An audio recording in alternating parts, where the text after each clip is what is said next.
आ रहा है पूरा? हाँ सर। क्या क्या? तो हम लोग अब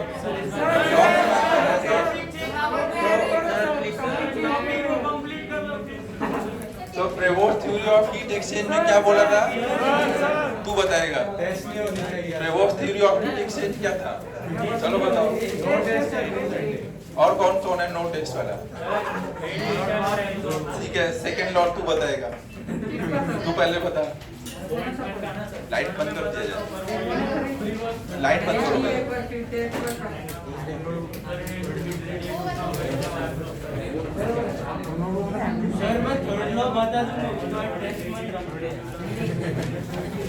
पहले तो इससे शुरुआत करेंगे। बता पहला लॉ क्या था? प्रेवोस्ट थ्योरी ऑफ हीट एक्सचेंज। इसीलिए टेस्ट रख रहा हूँ कि पढ़ाई करोगे तुम लोग। बट मैं इससे पूछ रहा था। तो तेरे से दूसरा समझ नहीं रहा है। सर इस संडे छोड़ दो ना। पूरे महीने में एक ही दिन मिलता है। संडे में छोड़ा है आपने। सर इस संडे में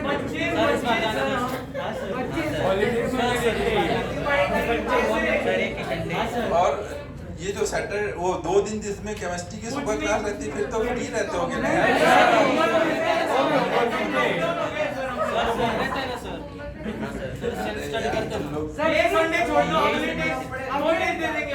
रिएक्शन मैकेनिज्म का तो रख ही दे उसका।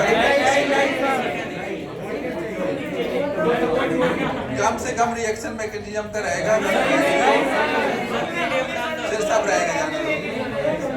अच्छा मैं सोचता हूँ अभी पहले पढ़ाने दो, फिर देखते हैं क्या। कोई वोटिंग नहीं होगा यहाँ पे। मेरा रूल चलता है, वोटिंग नहीं चलता है। तो डेमोक्रेसी नहीं है यहाँ पर। बच्चों को चैन से जीने दो। तो देखो पहला लॉ क्या था? अब वो डिस्कस कर लेंगे, थोड़ा पढ़ाने दो। प्रेवोस्ट थ्योरी ऑफ हीट एक्सचेंज में क्या था कि कोई भी बॉडी जितना हीट मतलब अपने टेम्परेचर की वजह से हीट रेडिएट करता है और at the same time surrounding के टेम्परेचर की वजह से एब्जॉर्ब भी करता रहता है। फिर दूसरा लॉ क्या था? दूसरा कौन सा था? पहले लॉ में तो बताया गया कि भाई रेडिएशन होता है। दूसरे में आया स्टीफन बोल्ट्जमैन, उन्होंने बताया कि कितना रेडिएट करता है। तो उसका फॉर्मूला है सिग्मा एप्सिलॉन ए टी के पावर 4 ना, जहाँ पे सिग्मा कांस्टेंट है, एप्सिलॉन एमिसिविटी है, ए सरफेस एरिया है और टी टेम्परेचर ऑफ बॉडी है। फिर स्टीफन ने तो बता दिया कि कितना रेडिएट होगा। फिर वीन साहब है, उन्होंने बताया कि जो रेडिएट हो रहा है वो किस किस वेवलेंथ का होगा। तो उन्होंने बताया कि हर एक वेवलेंथ का होता है, और उसमें जो मैक्सिमम रेडिएशन होगा वो किस वेवलेंथ का होगा? वो मीडियम रेंज का होगा। और उसमें भी जो सबसे मैक्सिमम रेडिएशन वाली वेवलेंथ होगी वो टेम्परेचर के इनवर्सली प्रोपोर्शनल होगी। मतलब lambda M inversely proportional to T, और टी दूसरे साइड ले जाकर के हम लोग बोल देते हैं lambda M into T equal to constant, जहां कांस्टेंट को क्या बोलते हैं? Wien's displacement constant. ये कांस्टेंट यूनिवर्सल कांस्टेंट है ना, बॉडी पे डिपेंड नहीं करेगा ना, हर एक बॉडी के लिए बी की वैल्यू सेम होगी ना। तीसरा रूल हो गया। फिर चौथा रूल क्या था? Kirchhoff law. उन्होंने बोला कि जो भी अच्छे एब्जॉर्बर होंगे वही अच्छे रेडिएटर होंगे ना। ई जो होगा डायरेक्टली प्रोपोर्शनल टू ए होगा, और ई बाई ए सबके लिए कांस्टेंट होगा एक गिवन टेम्परेचर पे, और वो बराबर होगा ई ऑफ ब्लैक बॉडी ना। ये चौथा लॉ था। फिर पांचवा लॉ था Newton's law of cooling. Last हम लोग यही कर रहे थे। हाँ, अब इसका हमें प्रूफ देखना है ना।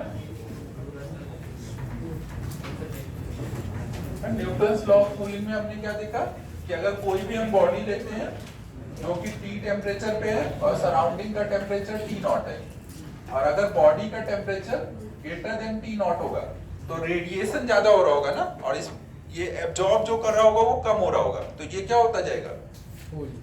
कूल होता जाएगा ना। तो पर सेकेंड कितना कूल हो रहा है उसको कैसे रिप्रेजेंट करते हैं? Minus dt/dt। ये rate of change of temperature है विद टाइम।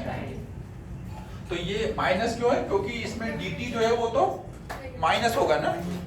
dt मतलब टेम्परेचर में चेंज हमेशा क्या होगा? Final minus initial. अगर कम हो रहा है टेम्परेचर तो फाइनल टेम्परेचर कम होगा, इनिशियल ज्यादा होगा। तो इसलिए dt क्या होगा? निगेटिव। तो निगेटिव के आगे एक माइनस लगा दिया है सो दैट ये पूरा टर्म पॉजिटिव बन जाए। तो ये जो होगा ये प्रोपोर्शनल टू होगा T minus T not. Surrounding से वो कितने टेम्परेचर ऊपर है ना, उस पे डिपेंड करेगा रेट ऑफ कूलिंग। फिर यहाँ पे एक प्रोपोर्शनलिटी कांस्टेंट आ जाता है dt by dt equal to something k T minus T naught. ठीक है, यही हमारा न्यूटन्स लॉ ऑफ कूलिंग है। अब इस पे पहले कुछ सिंपल हम लोग प्रॉब्लम करेंगे, फिर उसके बाद इसका डेरिवेशन वगैरह देखेंगे। तो आप जैसे इस पे एक प्रॉब्लम करते हैं।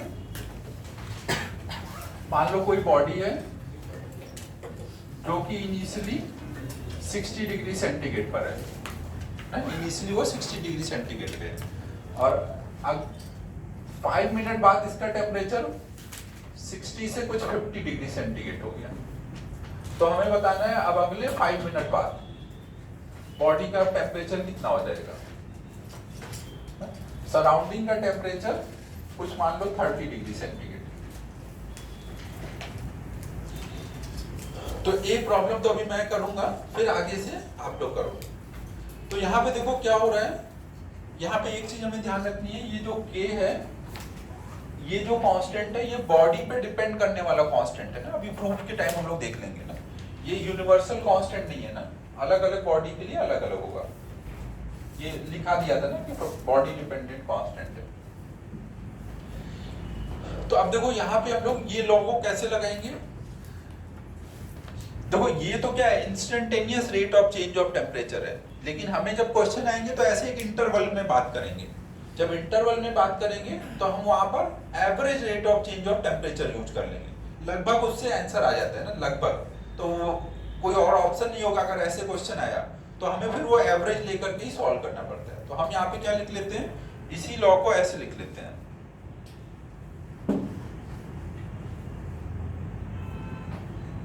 ना जो माइनस dt by dt है उसको ऐसे लिख लेते हैं delta t by t, average rate of change of temperature लिख लेते हैं। और यहाँ पे क्या लिखेंगे, यहाँ पे बॉडी का टेम्परेचर लिखना है ना कोई टाइम t पर। तो अब यहाँ पे तो क्या है, 60 से 50 के बीच में वेरी कर रहा है, तो बॉडी का टेम्परेचर हम कितना लेंगे, जो भी उसके इनिशियल और फाइनल टेम्परेचर है दोनों का एवरेज माइनस सराउंडिंग का टेम्परेचर। ऐसे करके हम इसको एवरेज फॉर्म में यूज करेंगे। ये जो इंस्टेंटेनियस लॉ है उसको हमने यहाँ पे एवरेज फॉर्म में लिख दिया है। लगभग इससे आंसर सेम आ जाएगा ना, बहुत हल्का सा डिफरेंस आता है। तो हम ये यूज करते हैं। तो अब ये यूज कैसे करेंगे, जैसे यहाँ के लिए लगाया तो rate of change of temperature कितना बोलोगे, फाइनल टेम्परेचर कितना है 50, इनिशियल कितना है 60, अपॉन में टाइम कितना लगा है 5 मिनट ना। अभी हम लोग यूनिट चेंज नहीं कर रहे हैं क्योंकि हम दो इक्वेशन बना के डिवाइड करेंगे, तो जो भी यूनिट होंगे वो खुद ही कट जाएंगे ना, इसलिए यूनिट को चेंज नहीं कर रहे हैं। इक्वल टू के भी हमें पता होने की जरूरत नहीं है क्योंकि हमेशा हम दो इक्वेशन बनाएंगे और डिवाइड करेंगे तो के भी कट जाएगा। बॉडी का टेम्परेचर कितना लेंगे, 60 से 50 गया है तो कितना आ जाएगा 60 प्लस 50 बाय 2 माइनस 30 डिग्री। ये एक इक्वेशन हो गई। न्यूटन्स लॉ ऑफ कूलिंग को लगाने का एक ये तरीका है, एक इक्वेशन हो गई। दूसरी इक्वेशन अब यहाँ से यहाँ के लिए लिखेंगे। टाइम यहाँ पे कुछ भी हो सकता था ना, जो भी टाइम होगा वो तो अभी हम लोग सॉल्व कर लेंगे। लेकिन एक चीज तुम लोग बताओ, अगर पहले 5 मिनट में 10 डिग्री टेम्परेचर कम हुआ है तो अगले 5 मिनट में क्या होगा टेम्परेचर, 40 होगा, 40 से ज्यादा होगा, 40 से कम होगा, 40 से ज्यादा होगा। क्योंकि देखो शुरू में इसका डिफरेंस कितना है सराउंडिंग के साथ, 30 का है। शुरू में डिफरेंस ज्यादा है तो शुरू में तेजी से टेम्परेचर गिरेगा ना, बाद में डिफरेंस कम होता जा रहा है, बाद में अब कितने का रह गया 20 का, तो अब रेट ऑफ कूलिंग क्या होती जा रही है, कम होती जा रही है। तो अगर पहले 5 मिनट में 10 डिग्री कम हुआ है तो अगले 5 मिनट में 10 कम होगा, क्योंकि अब धीमे धीमे कूल हो रहा है ना। तो 10 नहीं कम होगा, 10 से कम ही कम हो पाएगा, मतलब 40 से तो ऊपर ही होगा। अगर बाई चांस कई बार क्या होता है, क्वेश्चन बनाने में ऑप्शन देने में ध्यान नहीं देते हैं, तो अगर 40 के ऊपर एक ही टेम्परेचर है, बाकी सब 40 के नीचे है, तो आप डायरेक्ट वो 40 के ऊपर वाला टिक कर दो। ऐसे हम लोग इतना दिमाग में रखेंगे कि जो ही नहीं कि सॉल्व ही करना है। और अगर फिर दिया हुआ है 40 के ऊपर 42, 43, 2-3 टेम्परेचर है, तब हम पूरा सॉल्व करेंगे। तो ये एक हो गया, ये साइड ये तो लिखा हुआ है लास्ट टाइम का, रिवीजन करा है।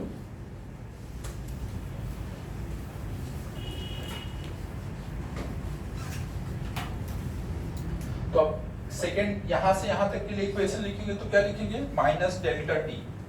डेल्टा टी कितना होगा, मान लो फाइनल टेम्परेचर टी है तो टी माइनस 50 अपॉन में टाइम कितना है 5 मिनट इक्वल टू के into final temperature initial temperature by 2। Body का टेम्परेचर ये लेंगे ना, बॉडी का एवरेज टेम्परेचर माइनस सराउंडिंग का टेम्परेचर, ये दूसरी इक्वेशन हो गई। अब ये हमारे पास दो इक्वेशन है, इन दो इक्वेशन में कितने अननोन है, एक के अननोन है एक टी अननोन है। दोनों को हम डिवाइड कर देंगे तो के कट जाएगा, टी की वैल्यू आ जाएगी।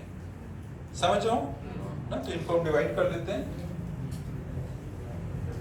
इसको माइनस को अंदर कर लेना ना दोनों जगह। अब इक्वेशन 2 डिवाइडेड बाय इक्वेशन 1 कर देंगे।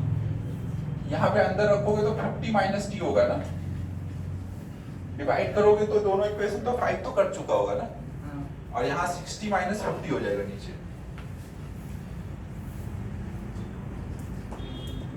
इक्वल टू इधर कितना हो जाएगा, ऊपर रहेगा के कट जाएगा, यहाँ आ जाएगा t प्लस 50 माइनस 60 अपॉन में 2 आएगा दोनों जगह ना, तो 2 कट जाएगा। यहाँ पे भी हो जाएगा 110 माइनस 60 अपॉन में 2 दोनों जगह से कट जाएगा 110 माइनस 60। ठीक है, क्लियर है, डिवाइड किया है दोनों को ना। अब देख लो ये कितना हो जा रहा है, जो हो गया 50 माइनस टी अपॉन में 10 equal to T minus 10 upon में 50। 5 ये 0 कट गया, 5 को उधर कर देते हैं तो 250 माइनस 5t equal to T minus 10।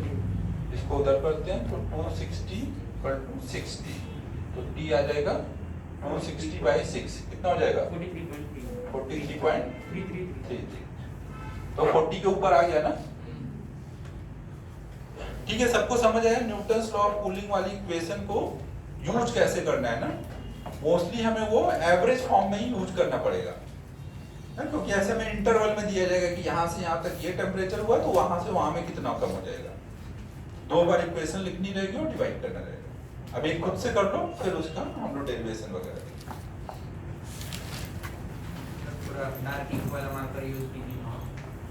दिख नहीं रहा है सही। मार्कर न्यू है उसके थोड़ा टाइम लगता है डार्क होने में, वो रखे रखे थोड़ा लाइट रहता है।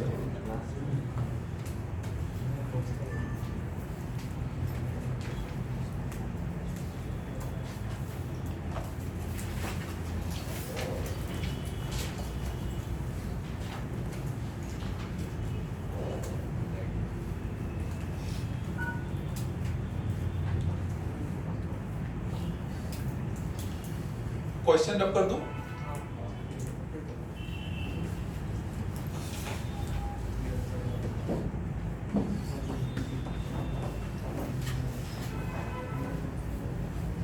अब एक प्रॉब्लम आप खुद से कर लो, फिर डेरिवेशन कर देना है।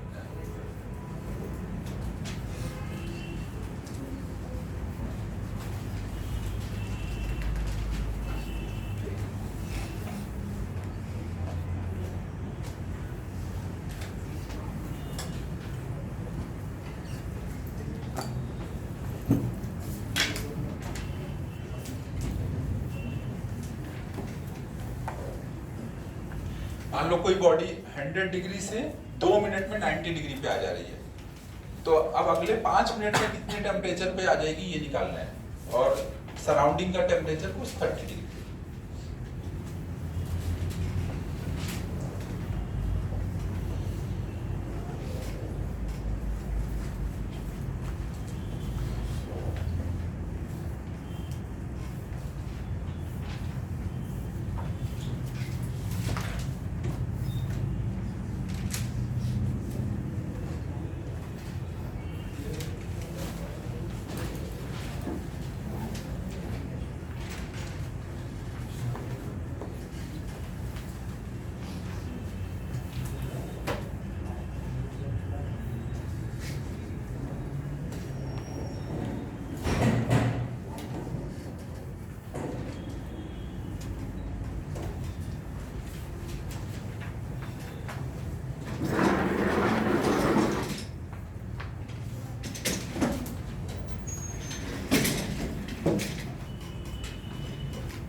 न्यूटन्स लॉ ऑफ कूलिंग पे हर बार एग्जाम में एक क्वेश्चन तो जरूर रहेगा, मेन वाले में। एडवांस का तो नहीं कोई श्योरिटी है, लेकिन मेन में एक क्वेश्चन तो हमेशा रहता है।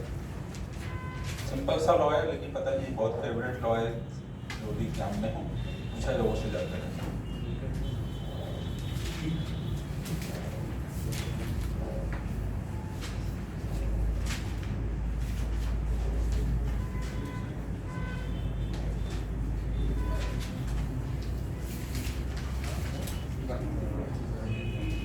उन्हें टोपी भी लगा रखी है, बाल भी इतने हैं तेरे, फिर क्यों टोपी की जरूरत पड़ रही है?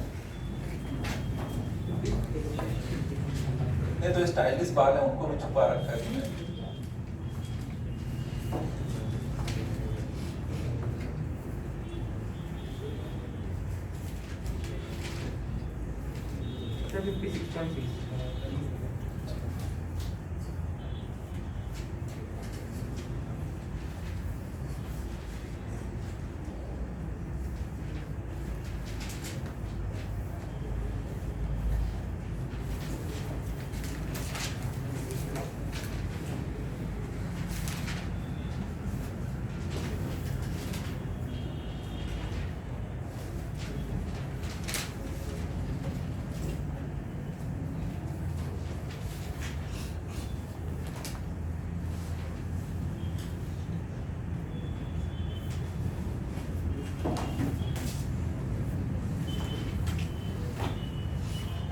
अब किया जाए ये वाला।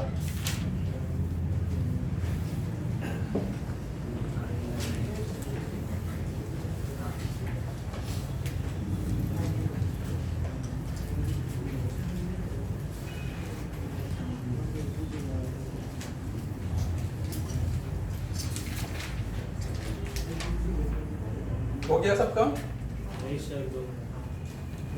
कैलकुलेशन ही है यार, कैलकुलेशन का तुम लोग प्रैक्टिस ज्यादा करो, बहुत स्लो चलता है काम।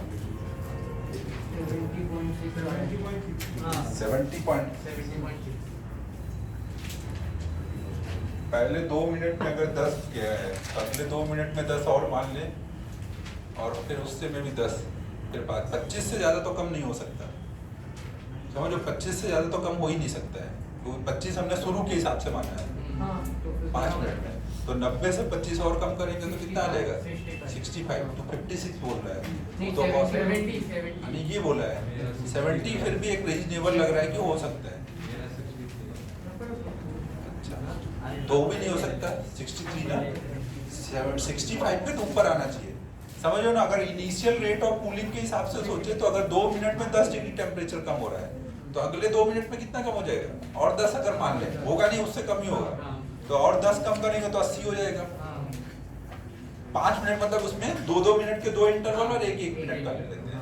तो पहले 90 से 80 हुआ, फिर 80 से 70 हुआ, और फिर अभी 1 मिनट का और बचा है, तो 65 तक आ सकता है ना। समझो सभी? 65 से ऊपर ही रहेगा, नीचे नहीं रहेगा। तो एक बार हम यहाँ से यहाँ के लिए न्यूटन्स लॉ ऑफ कूलिंग लगा देते हैं, उसको एवरेज फॉर्म में ऐसे लगाएंगे ना, माइनस डेल्टा टी अपॉन में डेल्टा टी इक्वल टू के T1 plus T2 bye 2 minus T0। तो जब यहाँ से यहाँ के लिए लगाएंगे तो फाइनल टेम्परेचर 90 है, इनिशियल 100 है, और टाइम है 2 मिनट। यूनिट नहीं कन्वर्ट कर रहा हूँ क्योंकि सबको क्लियर है ना, डिवाइड करना है, डिवाइड में तो कट ही जाना है वो। के T1 प्लस T2 मतलब 100 प्लस 90 बाय 2 माइनस सराउंडिंग का टेम्परेचर 30।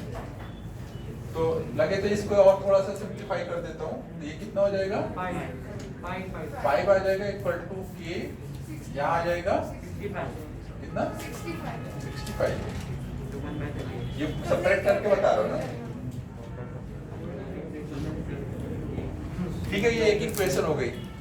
दूसरी इक्वेशन अब यहाँ से यहाँ के लिए लगाते हैं, तो final temperature T3 initial 90 upon में टाइम कितना लगना है? 5 मिनट इक्वल टू के, फिर फाइनल इनिशियल का एवरेज बाय एवरेज लेना है तो बाय 2 माइनस 30। हाँ, या तो यहाँ से इस बार के की वैल्यू निकाल के यहाँ रख देते हैं ना, या डिवाइड करने से अच्छा होगा। तो यहाँ से अगर हम k की वैल्यू निकालें तो कितना आ जाएगा? तो ये यहाँ रख देते हैं, तो ये कितना आ जाएगा? 90 माइनस d3, माइनस अंदर कर दिया ना, अपॉन में 5 equal to 1/13 d3 plus 90 minus 60 by 2। अब 2 into 13 उधर कर देते हैं, 5 को इधर करके सॉल्व कर देते हैं। तो अब सॉल्व तो कर ही लिया है तुम लोगों ने, तो आंसर लिख देता हूं मैं, कितना आ जाएगा? 70.60। ठीक है, सबको क्लियर है? सही से करते हैं कैलकुलेशन, मेजॉरिटी यही बोल रही है ना 70.6, यही है सही। न्यूटन्स लॉ ऑफ कूलिंग सब लोगों ने समझ लिया क्या है, कैसे सॉल्व करना है। अब हम लोग ये देख लेते हैं इसका डेरिवेशन क्या है, और थोड़ा सा इसको और अगर हम सॉल्व करें, जो इक्वेशन था उसको बिना एवरेज के डायरेक्ट सॉल्व करें तो क्या क्या और होता है उसमें।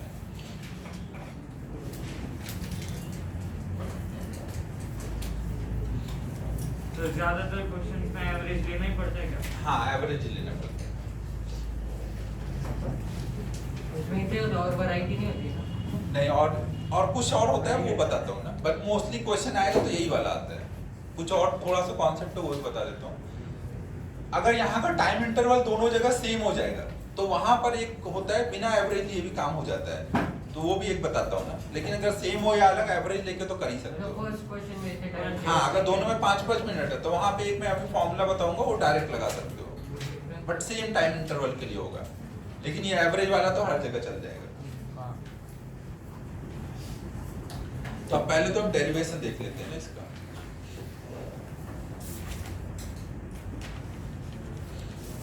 रब कर दूं?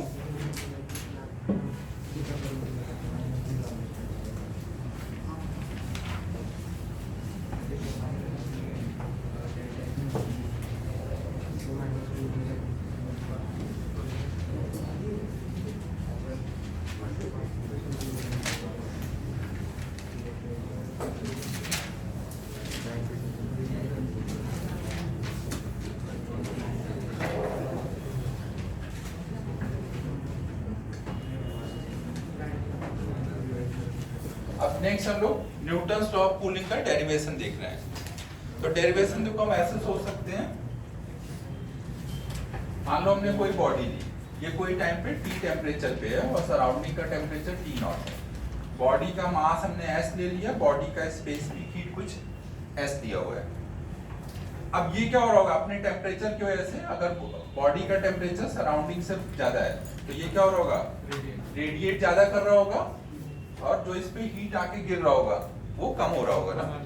पर सेकेंड जो रेडिएट हो रहा होगा वो उसको कितना बोलेंगे, सिग्मा एप्सिलॉन A T के पावर 4। ये पर सेकेंड वो रेडिएट कर रहा होगा, और पर सेकेंड एब्जॉर्ब कितना कर रहा होगा, सिग्मा एप्सिलॉन A T0 के पावर 4। सराउंडिंग का यूज कर लेंगे तो एब्जॉर्ब वाला आ जाएगा। तो नेट उसका लॉस कितना हो रहा होगा, जो नेट लॉस होगा उसको आप क्या लिख सकते हो, ये पर सेकेंड का हीट का लॉस है ना, dQ/dt ना। यहाँ पे Q क्या होता जा रहा होगा, कम होता जा रहा होगा ना। अगर बॉडी का टोटल हीट को हम Q से दिखाएं तो ये Q क्या हो रहा होगा, चेंज हो रहा होगा ना। इतना उसने रेडिएट किया और इतना एब्जॉर्ब किया, तो Q में जो चेंज आया पर सेकेंड वो कितने का आया, यही आया ना। यही बॉडी के हीट में चेंज है, dQ/dt।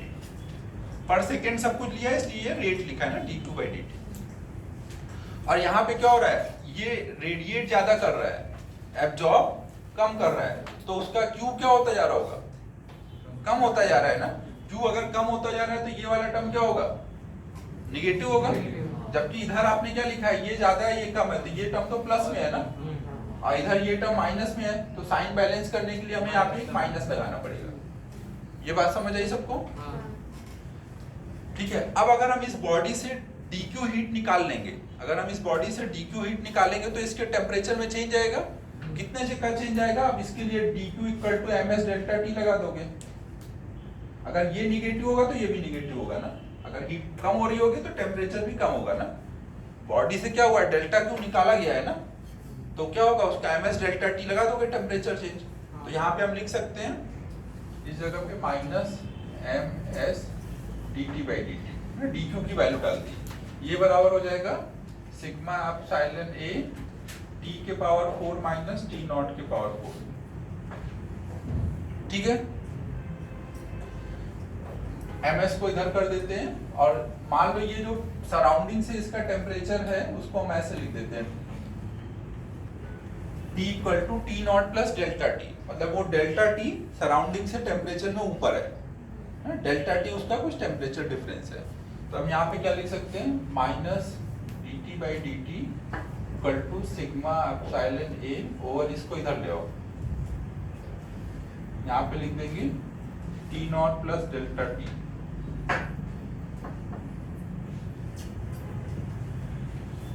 समझ आया ये? बॉडी का टेम्परेचर हमने मान लिया कि सराउंडिंग से कोई डेल्टा टी ऊपर है, तो हम बोल सकते हैं ना बॉडी का टेम्परेचर मतलब सराउंडिंग का टेम्परेचर प्लस जितना ऊपर है।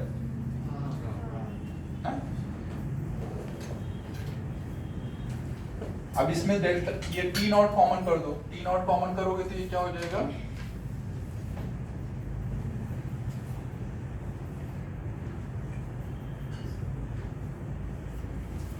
टी नॉट कॉमन होगा तो उस पर भी पावर 4 आ जाएगा ना जब बाहर निकलेगा तो, और यहाँ आ जाएगा 1 प्लस डेल्टा टी अपॉन में टी नॉट के पावर 4 माइनस टी नॉट के पावर 4।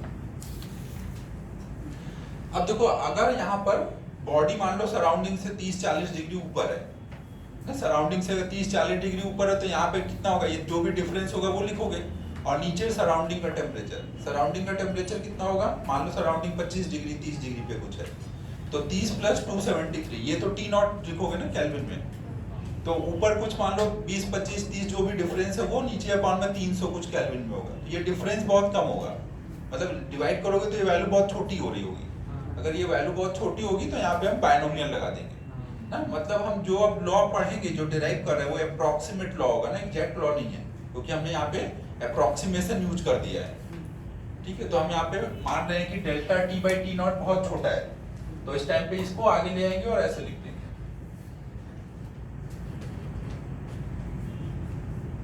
सराउंडिंग और बॉडी के टेम्परेचर में तो बहुत बड़ा डिफरेंस भी हो सकता है। डिफरेंस की बात नहीं कर रहा हूँ, इस टर्म की बात कर रहा हूँ, मान लो 50 डिग्री का भी डिफरेंस है, लेकिन सराउंडिंग का टेम्परेचर केल्विन में डालोगे तो ये वैल्यू बड़ी दिखेगी उससे काफी, तो डिवाइड करोगे तो रेशियो बहुत छोटा हो जाएगा, ये हो जाएगा 1 प्लस, समझ लो ये केल्विन में लिखोगे ना, तो 273 प्लस 30 ऐड करके कुछ 300 डालोगे, ऊपर 50 डालोगे तो डिवाइड करोगे तो वैल्यू छोटी हो रही है, यहाँ पे हो जाएगा। बाकी ये एग्जैक्ट लॉ नहीं है ना, अप्रोक्सीमेशन यूज हो रहा है, ऐसे कुछ हो गया। अब इसमें क्या होगा, इसको जब अंदर मल्टीप्लाई करोगे तो यहाँ टी नॉट के पावर 4 आएगा, यहाँ पे भी टी नॉट के पावर 4 है। हाँ बहुत अच्छा है, नहीं कोई सॉरी की बात नहीं, आ जाओ। कहाँ पर, टोल पे? कहाँ से आते हो? सिन्नर से आते हो? फिर तो कुछ बात ही नहीं है। अरे यार मुझे लगा कोई तो अच्छा है जो इतना लेट आता है। नाम क्या तुम्हारा? आभा, ठीक है। तो अब क्या होगा, यहाँ पर ये जब अंदर मल्टीप्लाई करोगे तो इससे कट जाएगा ना, तो केवल कितना रह जाएगा, सिग्मा एप्सिलॉन ए अपॉन में ms, अंदर ये मल्टीप्लाई करोगे तो ये क्या होगा, नीचे टी नॉट है ऊपर पावर 4 है, तो कितना रह जाएगा, 4 डेल्टा टी अपॉन में टी नॉट का क्यूब, हाँ ऊपर है,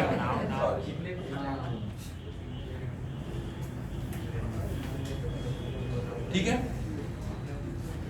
तो अब देखो आपको क्या मिल गया, minus D T by D T equal to क्या आया,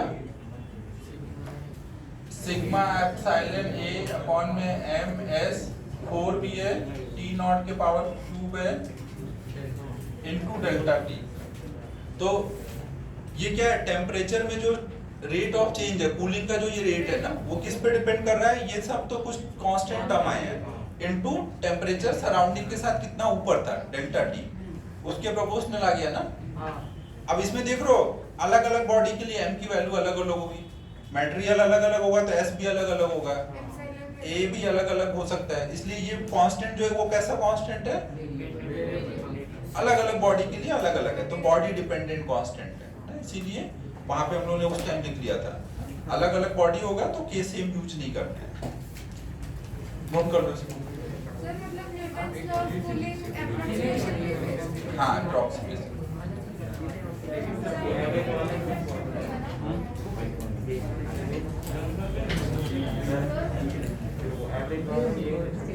हाँ वही ये तो डेरिवेशन कराया आपको, यही लॉ वहाँ पे लिखा हुआ है ना, ये बस डेरिवेशन देख रहे हैं ना, इसी को उधर लिखा है आप। हाँ कांस्टेंट जो है वो सराउंडिंग पे भी है, बॉडी डिपेंडेंट है और साथ में surrounding, body plus surrounding dependent है।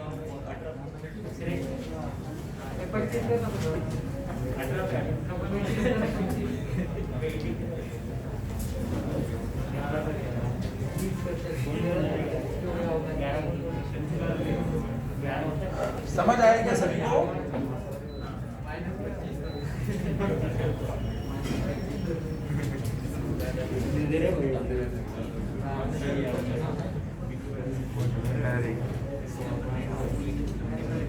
इसमें मेडिकल वाले कितने बच्चे हैं? मेडिकल के भी कुछ बच्चे हैं ना?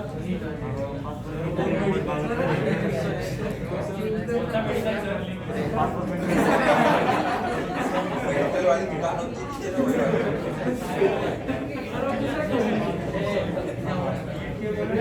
हाँ वही नीट वाले यार। जी कोई इंजीनियरिंग बोलते हो कि नहीं?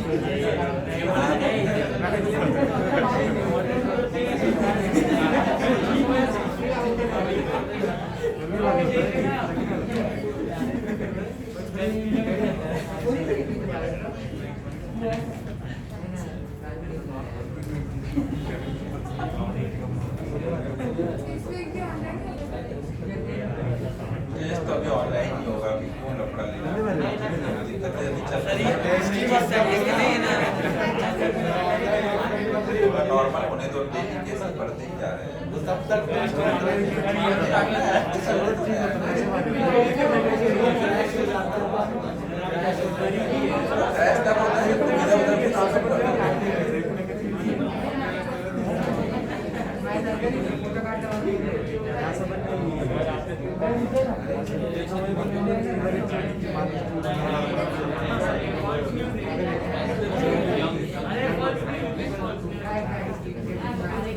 डेरिवेशन सबको समझ आ गया है ना? बाकी फाइनल रिजल्ट याद रखना है, minus dt by dt proportional to t minus t not.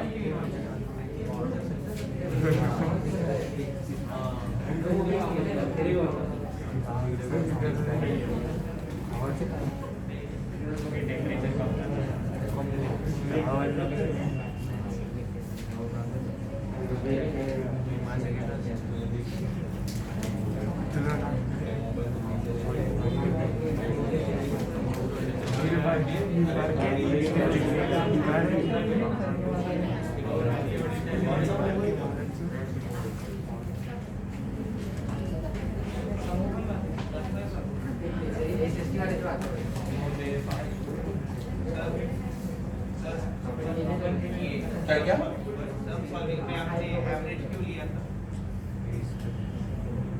मैंने क्या बोला था? क्यों एवरेज ले रहे हैं?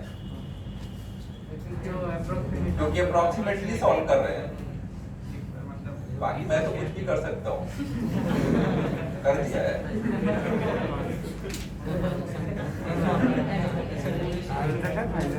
तेरे पास कोई एग्जैक्ट वैल्यू करने का मेथड हो तो तुम निकाल के ऐसे कर देंगे। अभी आता हूँ। JEE में मैग्नेटिज्म बैन करवा दो। क्यों? आपको नहीं आता सर? आप क्या समझदार है ये? मेरी बातों को ज्यादा सीरियसली ले लिया, दिल पे ले लिया। सर भरोसा जो भी अभी आपने तोड़ा है वैसे हाँ सर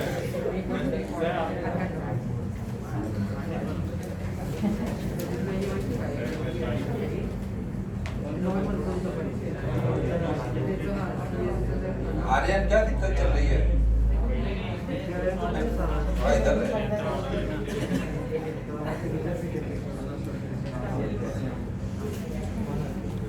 रब करूं? आई सर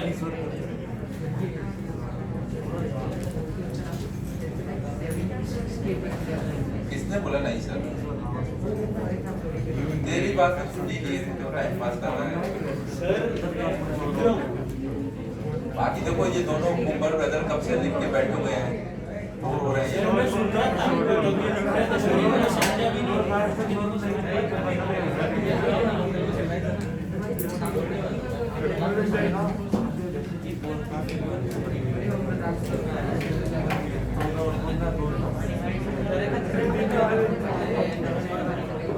अब देखो यहाँ पर बोलो नहीं, इधर देखो, यहाँ पे देखो ये इतना बड़ा ये जो कांस्टेंट है ये आपको याद नहीं रखना है, नहीं।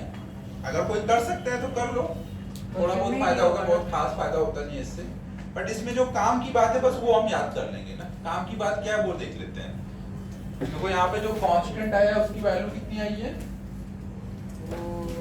4 sigma epsilon a t not के पावर 3 अपॉन में m into s, ये हमारा कांस्टेंट की वैल्यू आई है। इसमें देखो मास को हम लिख सकते हैं डेंसिटी इनटू वॉल्यूम, ऐसे लिख सकते हैं। तो ये हो जाएगा 4 sigma epsilon a t not के पावर 3 अपॉन में, a को हटा दो भी, रो इंटू एस, और यहाँ लिख दो a इंटू वी ना, ऐसे लिख सकते हैं। अब देखो ऐसे लिखने से फायदा क्या हुआ, अगर हमें कभी एक ही मटेरियल का बॉडी दिया जाए ना, मान लो कॉपर के ही 2 बॉडी दिए गए, एक स्फेरिकल है एक क्यूबिकल है, कुछ अलग अलग शेप के बॉडी हैं, और उनमें पूछा जाए कि भाई कौन फास्ट कूल होगा, ऐसा कुछ कंपैरिजन करना है ना, तो वहां पे आप अगर सेम मटेरियल का है तो रो सेम होगा, एस सेम होगा, सराउंडिंग वगैरह अगर सब कुछ सेम दिया है तो आप आराम से इसको यूज करके सॉल्व कर सकते हो। सेम मटेरियल के लिए जो K है वो किस पे डिपेंड कर रहा है, A बाई B पे डिपेंड कर रहा है ना। अब अगर K ज्यादा होगा तो रेट ऑफ कूलिंग भी क्या होगा, ज्यादा होगा, क्योंकि K की प्रोपोर्शनलिटी कांस्टेंट है ना। हमें पता है कि minus dt by dt equal to K T minus T naught है। K की वैल्यू बढ़ेगी तो ये पूरा टर्म बढ़ जाएगा ना, रेट ऑफ कूलिंग फास्ट हो जाएगा। तो अगर हमें सेम मटेरियल के 2 बॉडी के बीच में पूछा जाए कि भाई इनके लिए रेट ऑफ कूलिंग का ऑर्डर लिखो, तो वहां पे आप केवल क्या चेक करोगे, A बाई B का रेशियो। जैसे ऐसे क्वेश्चन आ सकते हैं, मान लो आपके पास एक क्यूब है जिसकी साइड लेंथ कुछ A है ना, एक सॉलिड क्यूब है, और एक हमारे पास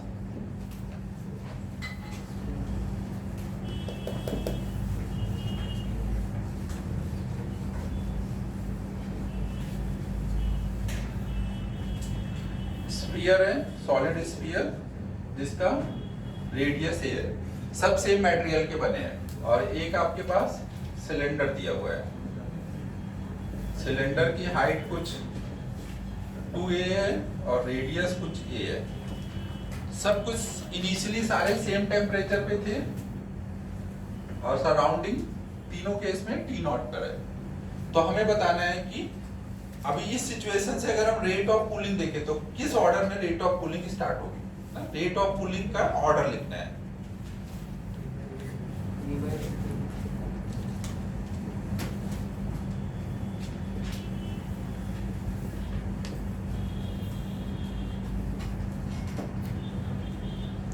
क्वेश्चन सबको समझ आ गया है। 3 बॉडी ले लिए गए हैं, सेम मटेरियल के बने हुए, सेम टेम्परेचर पे, सेम सराउंडिंग टेम्परेचर पे, और तीनों को रखा गया है, तो तीनों किस रेट में कूल होंगे वो ऑर्डर हमें बताना है।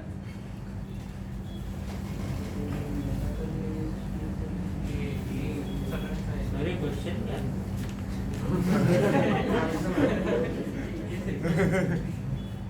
क्या लग रहा है तुझे?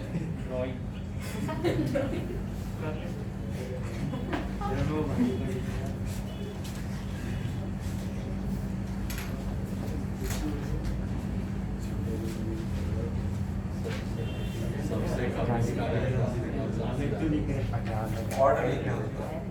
सबसे ज्यादा सिलेंडर का, सिलेंडर फिर स्फीयर फिर क्यूब। क्यूब का सबसे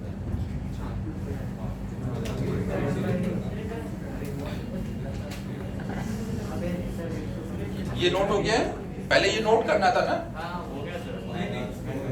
यहाँ पे हमने इसके बाद ये नोट कर लेना कि जो K है वो क्या है, प्रोपोर्शनल टू है A by B कब, फॉर सेम मटेरियल।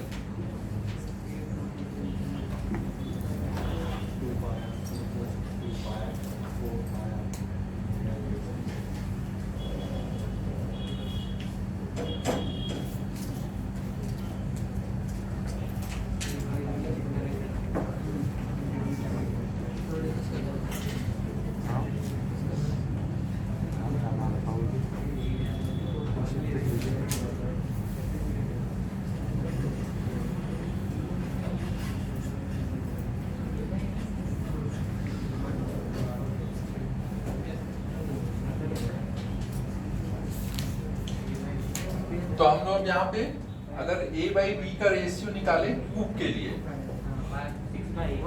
तो कितना आ जाएगा? इसका सरफेस एरिया कितना बोलेंगे? 6A स्क्वायर ना, अपॉन में वॉल्यूम कितना है, A क्यूब, मतलब 6 by A है। फिर A by B का वैल्यू स्फीयर के लिए देखेंगे तो स्फीयर का surface area 4 pi A square upon में उसका volume 4 by 3 pi R cube. तो ये आ गया 3 by A। फिर A by B का रेशियो सिलेंडर के लिए, तो सिलेंडर का सरफेस एरिया कितना बोलोगे? सब ये सॉलिड बॉडी लिए गए ना, तो एक तो ये कॉर्ड वाला सरफेस एरिया प्लस इधर साइड का सरफेस एरिया ना, कितना आ जाएगा? 2 पाई R। R कितना है? A। L कितना है? 2A ना, प्लस यहाँ का एरिया, तो पाई A स्क्वायर एक साइड का एरिया होगा ना, इंटू 2 अपॉन में V। V कितना हो जाएगा? पाई R स्क्वायर इंटू H।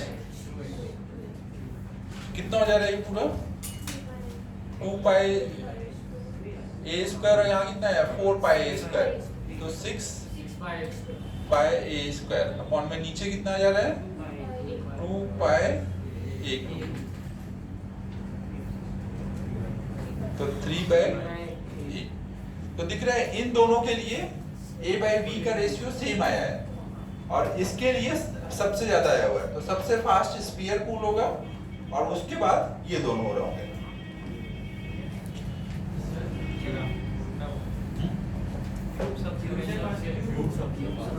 सबसे फास्ट अच्छा हाँ, क्यूब सबसे जो ये लिखा है वो हो रहा होगा, मतलब सबसे फास्ट क्यूब और बाकी ये दोनों है।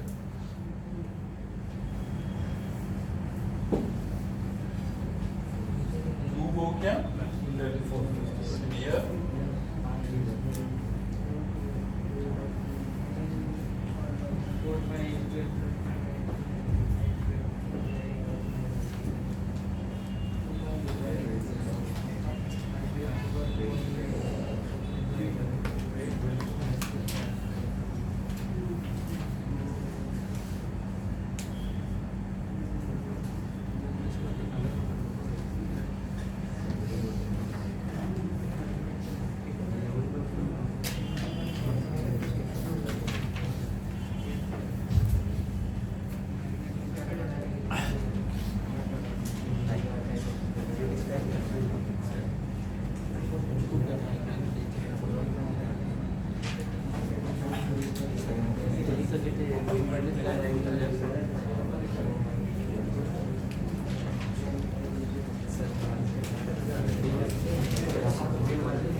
जब करूं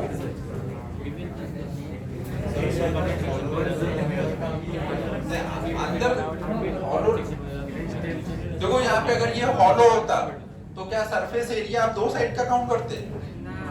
नहीं, क्योंकि अंदर हॉलो रहेगा भी तो जो इधर से निकलेगा वो दूसरे साइड जाके गिर जाएगा, तो अंदर के एरिया की वजह से, सरफेस एरिया की वजह से कभी कोई लॉस नहीं हो सकता, क्योंकि एक तरफ से लॉस होगा तो दूसरे साइड जाके गेन हो जाएगा, तो वो तो कैंसिल हो जाएगा ना।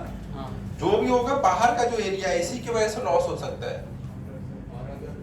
सिलेंडर में ऊपर के ढक्कन नहीं रहे तो पकड़ेंगे ना, ऊपर के ढक्कन नहीं रहेंगे तो फिर यही सरफेस एरिया रहेगा ना जहाँ से रेडिएशन अंदर। अगर हम मान के अब उसमें फिर ये देखना पड़ेगा क्या साइड में भी निकल रहा है। अब ऐसा थोड़ी कोई पूछेगा आपको ना, हो सकता है सामने सामने, अब वो तो सब तरफ को जाएगा ना, तो ऐसा कॉन्ट्राडिक्टरी चीजें जो मैथमेटिक्स हम अप्लाई ही नहीं कर पाएंगे वो पूछा ही नहीं जाएगा ना। हम उतने ही पढ़ते हैं जितना मैथमेटिक्स हम लोग को आता है 12th तक। तो अब नेक्स्ट हम लोग देखते हैं जो हमने ये न्यूटन्स लॉ ऑफ कूलिंग पढ़ा हुआ है।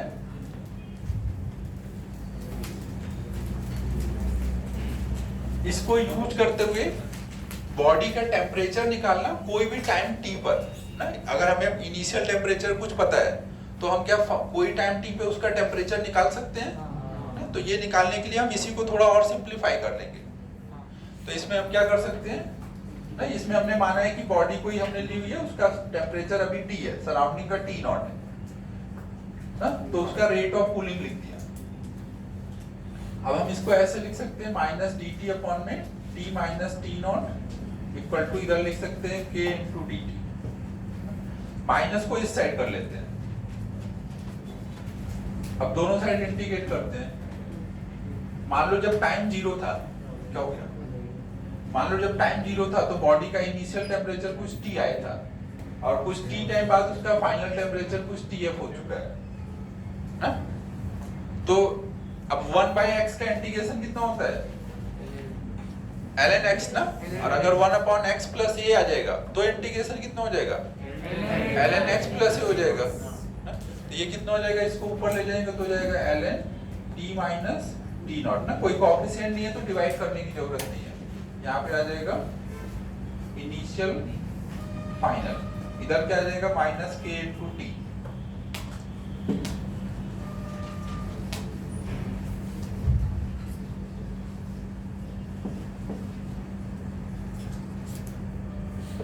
अब यहाँ पे ln लिमिट रख दो,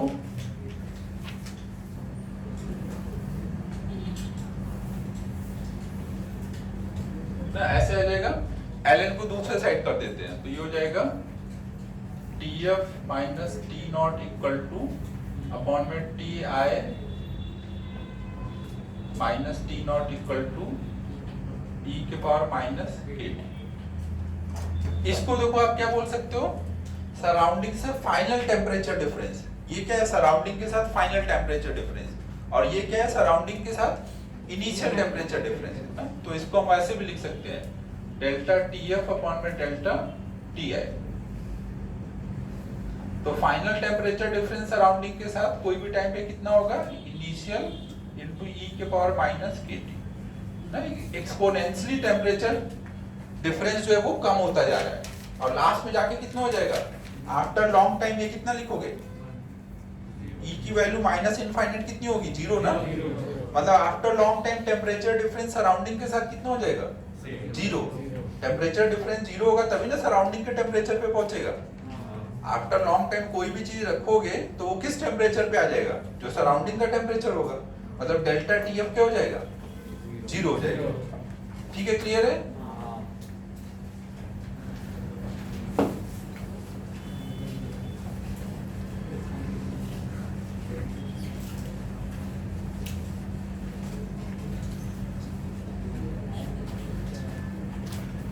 डेल्टा टी एफ मतलब कोई भी टाइम पे बॉडी का temperature minus T naught, final temperature minus T naught equal to आया है। तो इसका मतलब फाइनल टेम्परेचर हम कितना बोलेंगे, टी नॉट प्लस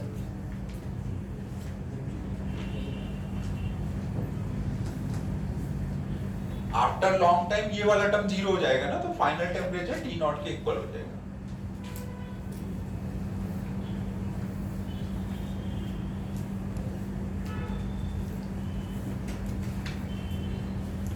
यहाँ पे नोट कर लेते हैं डेल्टा टी एफ क्या बता रहा है, डेल्टा टी आई क्या बता रहा है, इनिशियल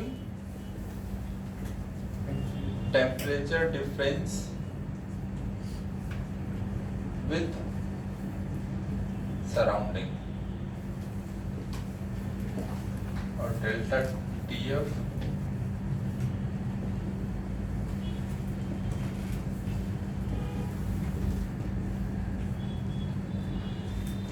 ये जो भी हम लोग पढ़ रहे हैं ये जब कूलिंग की बात हो रही है वहां के लिए है ना।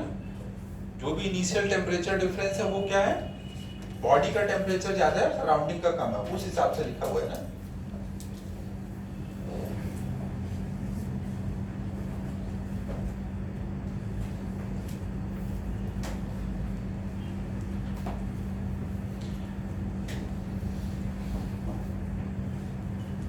सर ये लास्ट स्टेप में क्या हुआ फिर से बता। देखो डेल्टा टीएफ को आप क्या लिख दोगे, ये क्या है फाइनल माइनस ये ना, यहाँ पे लिख दो और टी नॉट को इधर कर दो। तो अब इससे क्या पता चल रहा है कि फाइनल टेम्परेचर कितना होगा टी नॉट ना, क्योंकि आफ्टर लॉन्ग टाइम ये टर्म जीरो हो जाएगा। उसी चीज को बोलने का दूसरा तरीका, फाइनल टेम्परेचर डिफरेंस सराउंडिंग के साथ जीरो हो गया, मतलब फाइनल टेम्परेचर कितना हो गया, टी नॉट हो गया। वह उसमें कोई बहुत बड़ी चीज नहीं लिखी हुई है।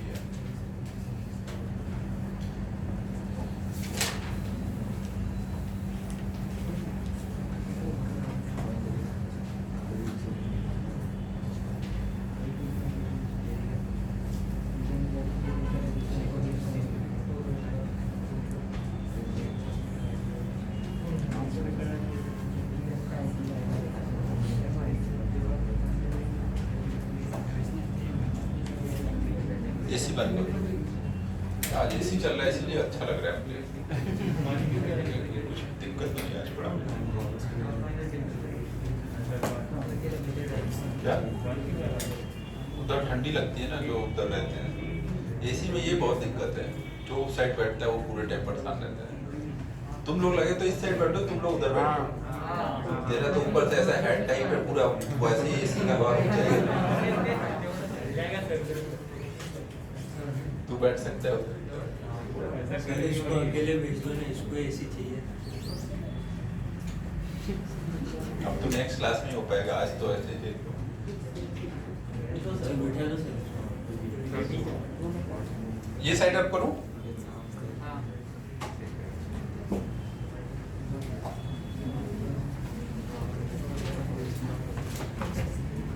अगर हम लोग बॉडी के टेम्परेचर का टाइम के साथ ग्राफ ड्रॉ करें तो ग्राफ कैसा बनेगा, इनिशियल टेम्परेचर उसका मान लो कुछ टी आई है, तो टी आई क्या होता जा रहा है, लगातार कम होता जा रहा है ना, एक्सपोनेंशियली कम होता जा रहा है ये पूरा टर्म, और फाइनल वो किस वैल्यू को अप्रोच कर रहा है, टी नॉट को ना। तो यहाँ पे ग्राफ कैसा बनेगा, टी नॉट के बाद में पैरेलल आ जाएगा ना, एक्सपोनेंशियली कम होते होते बाद में टी नॉट के पैरेलल ना। बॉडी का फाइनल टेम्परेचर कहाँ जाएगा, टी नॉट, लेकिन वो कब पहुंचेगा, आफ्टर वेरी लॉन्ग टाइम ना, इनफाइनाइट टाइम। तो ऐसे दिखाने का मतलब है कि बहुत लॉन्ग टाइम के बाद होगा। सर मतलब ऐसा पॉसिबल ही नहीं है क्योंकि वो सराउंडिंग के टेंपरेचर के इक्वल है। हाँ, थोड़ा सा अगर ऊपर था तो कम होते होते थोड़ा तो ऊपर रहेगा ही, चलता ही रहेगा। सर वो टेंडिंग टू टी नॉट हो गया, डायरेक्ट टी नॉट भी हो जाएगा। टेंडिंग टू टी नॉट, क्योंकि यहाँ देखो ये कब हो पाएगा टी नॉट के इक्वल, जब टी की वैल्यू इनफाइनाइट डालोगे ना, इनफाइनाइट तो कभी आएगा नहीं, तो उसको पैरेलल ही बनाएंगे।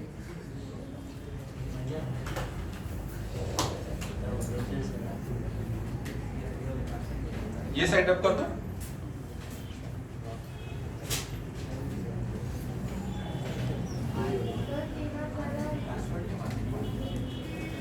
कूलिंग की बात चल रही है ना, गर्म होने की बात नहीं चल रही है। पहले ही ऊपर लॉ बता दिया गया है, न्यूटन्स लॉ ऑफ कूलिंग ना, इसलिए उसमें कोई हीटिंग की बात नहीं करेगा।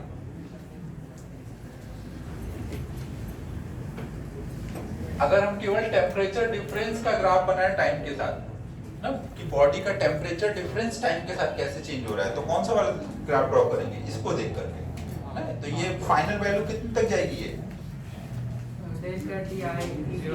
जीरो को ना।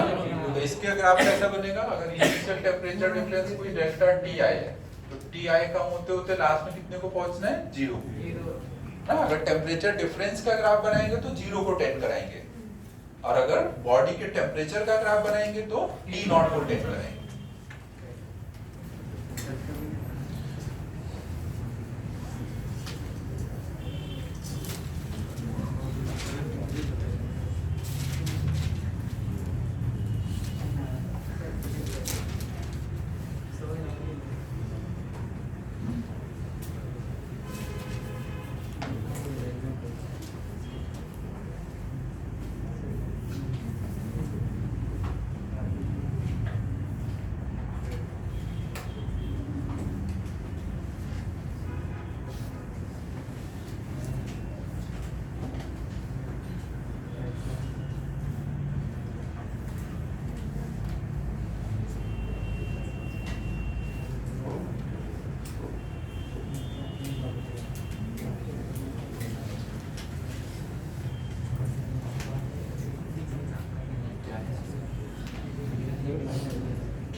डाउट है तो मुझसे पूछ लो।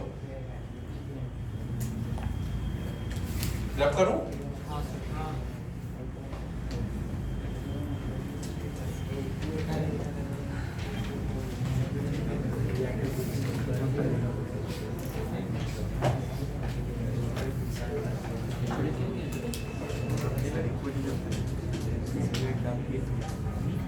अब देखो नेक्स्ट हम लोग देखने जा रहे हैं, अगर सेम टाइम इंटरवल में कुछ पूछा जाए तो वहां पे बिना एवरेज के एक फॉर्मूला बनता है, वो हम लोग डायरेक्ट लगा के सॉल्व कर सकते हैं ना। तो वो इसी जो रिलेशन निकाला हुआ है यही से हम लोग निकाल सकते हैं ना। तो देखो क्या है, जैसे मान लो एक कोई बॉडी है, ये पहले T1 टेम्परेचर पे थी और कुछ T मिनट में T2 पे आ गई, और फिर अगले T मिनट में कुछ T3 पे आ गई।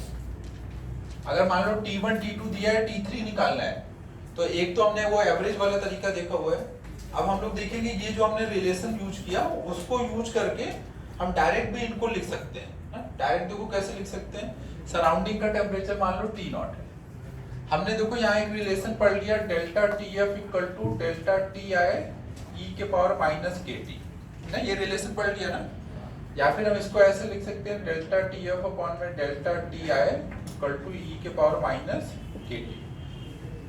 अब अगर टाइम इंटरवल सेम होगा तो एक बार यहाँ से यहाँ के लिए ये रिलेशन लिख दो और एक बार यहाँ से यहाँ के लिए ये रिलेशन लिख दो। दोनों में अगर टाइम सेम होगा तो दोनों को इक्वेट कर दोगे, तो बिना एवरेज वगैरह लिए सॉल्व हो जाएगा। जैसे मान लो अगर मैं यहाँ से यहाँ के लिए लिखूंगा तो इनिशियल टेम्परेचर किसको बोलूंगा, T1 को, और फाइनल टेम्परेचर किसको बोलूंगा, T2 को। तो यहाँ से यहाँ के लिए जब ये लगाऊंगा तो फाइनल टेम्परेचर डिफरेंस कितना बोलूंगा, T2 माइनस T0, और initial temperature difference T1 minus T0। ये एक इक्वेशन हो गई। फिर एक बार यहाँ से यहाँ के लिए लगाऊंगा तो इनिशियल टेम्परेचर कौन है, T2, फाइनल टेम्परेचर T3, तो फाइनल टेम्परेचर डिफरेंस कितना लिखूंगा इस फॉर्मूले में, अपॉन में इनिशियल टेम्परेचर डिफरेंस। दोनों में टाइम तो सेम है ना, तो यहाँ पे e के पावर माइनस KT वो सेम रहेगा। अब दोनों इक्वेशन को अगर मैं कंपेयर करूंगा तो मैं क्या लिख सकता हूँ, इक्वेशन 1 और 2 से मैं बोल सकता हूँ T2 minus T0 upon T1 minus T0 बराबर होगा T3 minus T0 upon T2 minus T0। ऐसे हम लोग एक फॉर्मूला बना सकते हैं, इधर final temperature difference with surrounding upon में initial temperature difference with surrounding. फिर दूसरी बार का final temperature difference with surrounding और initial temperature difference with surrounding, दोनों को इक्वेट कर देंगे तो उससे भी हम T3 निकाल सकते हैं। समझ आ रहा है, नोट कर लो। सर ये फॉर्मूला तो तब ज्यादा यूजफुल होगा जब टाइम गिवन नहीं होगा, मतलब ऐसा गिवन होगा कि सिर्फ टाइम सेम है तो बिना टाइम के भी हम सॉल्व कर सकते हैं। वो तो डिवाइड भी करते तो भी T कट जाता, जब 5 मिनट लिखते तो कट ही जाता था ना, तो उससे कोई फर्क नहीं पड़ेगा। बस इसमें ये है कि ये कैलकुलेशन फास्ट होगा इससे ना। अब ये निकालना है तो आपको दो इक्वेशन लिख के डिवाइड करने में जो टाइम लगेगा उसकी जगह आप जल्दी वैल्यू डाल के सॉल्व कर सकते हैं। लेकिन टाइम सेम टाइम सेम रहेगा, बस तभी वैलिड है, बस इसमें यही दिक्कत है। तो इसलिए ये हर बार नहीं लगा पाओगे। टाइम अलग होता हाँ, तो वो वाला तरीका हर बार लगा सकते हो। है। बस इसमें क्या है कि अप्रोक्सीमेशन नहीं हुआ है तो ये एग्जैक्ट वैल्यू दे देगा, उसमें थोड़ा अप्रोक्सीमेशन है। बट सॉल्व आप उसी से करना है ना, इतना दिमाग लगाने की जरूरत नहीं है। जो पहला वाला तरीका बताया बस वो याद रखो। क्या क्या एवरेज क्यों लिया था, एवरेज क्यों लिया था? तो और बता कैसे करूं अगर आएगा तो। यही तो कितनी बार बोल चुका है कि और कोई मेथड नहीं है। तो इंस्टेंटेनियस लॉ जो है ये न्यूटन्स लॉ ऑफ कूलिंग, उसको एवरेज बना के सॉल्व कर दिया है।